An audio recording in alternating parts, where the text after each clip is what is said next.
This whole assassination has been a mess. I can't believe we let him get away. Yo, yo, yo, it's your boy Archduke Franz Ferdinand. Oh shiz, that's him. How'd they end up here? Now is my chance for the Black Hand.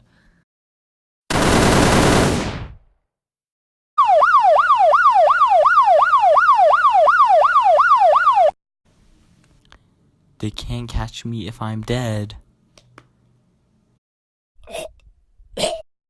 No, my face burns. The pill doesn't work.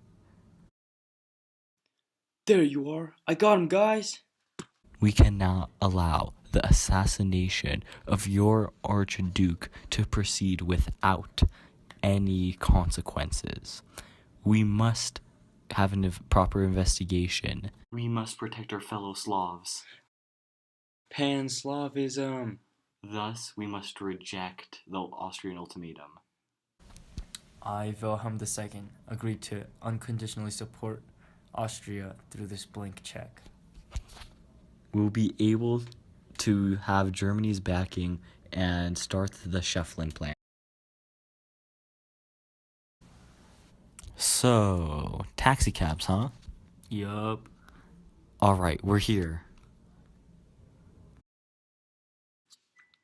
So this is the first battle of the Marne. Yup. Yo, look out! No! What battle is this? This is the Battle of Somme. Wow, this is a crazy battle. Looks like one of the bloodiest ones I've been in.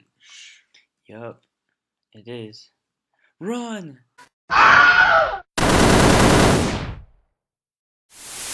The Russian Revolution is one of the most interesting time periods in European history due to the dramatic amount of change in such a short time period. Not only that, but you have famous political leaders like Vladimir Lenin and Joseph Stalin, as well as famous events such as Putin's assassination.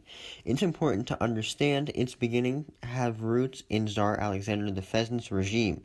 He was the ruler of Russia from 1894 to 1917, and he gained a lot of opponents in this time period because he went to war to advance his own personal interests, such as Pan-Slavism, as opposed to acting in the nation's best interest. This opposition eventually led to his death in 1918 when he was assassinated by Bolsheviks in 1918 in the Alexander Palace. However, he did not act alone. He also had advisors like Putin, who was close friends with the royal family after treating their son's hemophilia with spells. His affiliation with the royal family and his mysticism caused him to have many enemies, and this led to his downfall in 1916 when he survived the cyanide poisoning but later succumbed to gunshot wounds. However, Tsar Nicholas the Pheasant didn't keep all the power in his hands and his close friends. In fact, he founded the Duma, a Russian parliament drawing inspiration from the British legislative model, in 1906 to satisfy the people's demands for a representational government, as poverty was common, but the Duma was unsuccessful as it initiated food riots which led to a soldier mutiny. After the Tsar lost power, Alligator Kerensky came to power as the head of the provisional government, and he too gained opponents for his refusal to redistribute confiscated land and his belief that fighting in the war was a national duty. One of these opponents included Lever Unikornilok, who led an attempted military coup against Kerensky late in 1917, but ultimately failed when Kerensky gained more weapons. These dramatic times led to an increase in political parties, namely the Mouseviks and the Bolsheviks. The Mouseviks were a political party that did not agree with Lenin, and their name literally translates to minority, but this was often not the case as they were in the majority rule and eventually overthrew the Tsar in early 1917. However, they were not alone, as the Bolsheviks were also a large party known as the Party of Workers, and their name literally translates to majority, and they also placed increased emphasis on economic reform due to their differences with the Mouseviks. The Bolsheviks led the Petrograd Society, Soviet, a new form of government composed of workers and soldiers that had goals of defending Russia against the Germans and encouraged formation of Soviets in other cities. They are famous for initiating Order No. 1 of Petrograd, which dictated that the army was now controlled by the common soldier, and people must listen to them. This increase in power for the Bolsheviks led to strong new leaders taking place, including Vladimir Lenin.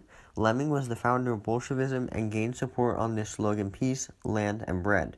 And he demanded all power to the Soviets and was an anti-capitalist, and as such began the new economic policy, an initiative to encourage growth through focus on the market in a time of war communism. After Lenin passed away and had his remains kept at Red Square, Lemur Trotsky came to power at his request. Trotsky was a Marxist in the Soviet that planned the November Revolution and founded the Red Army, while remaining a staunch opponent of Joseph Stalin. Stalin, whose name literally translates to man of steel, used terror as his main tactic, exiling many people to Siberia who opposed him. After working his way up from humble beginnings, he started the 5-year plan, an initiative to make Russia the greatest industrial power, but rather than resulting in success, it resulted in skewed production numbers and increased opposition. His experience came previously as the secretary of the Communist Party, and as such he controlled who had power in Lenin's regime. Stalin wanted a global spectrum of communism, but ultimately failed to provide one. However, it is not just large politicians that ought to be remembered, but also the people themselves. One group that comes to mind is the Oterniki, a group of seasonal workers who were displaced due to Stalin's collectivization, a radical agricultural policy. Although it's easy to have founded opinions now as an outsider, when living through this revolution and many others, it's hard to have a fair stance due to the nature of points of view. For example, many of the leaders of Europe in the 18th and 19th centuries were surrounded by tangible results of taxation, such as palaces, castles, and overall good infrastructure. With all these luxuries right next to them, these leaders often didn't believe that there was a problem in their country, even when there was millions starving, as from their point of view, the country was thriving as the environment surrounding them was filled with riches. This did not lead to many policies that were aimed at improving the lives of those in the countryside, and as such resulted in poor living conditions across and overall oppression. Additionally, those not surrounded by riches like castle and the like did not see the achievements of the government, and as such held a lower view of them than was deserved, which led to an increase in anger, disgust, and ultimately revolutions against governments that were viewed from only one point.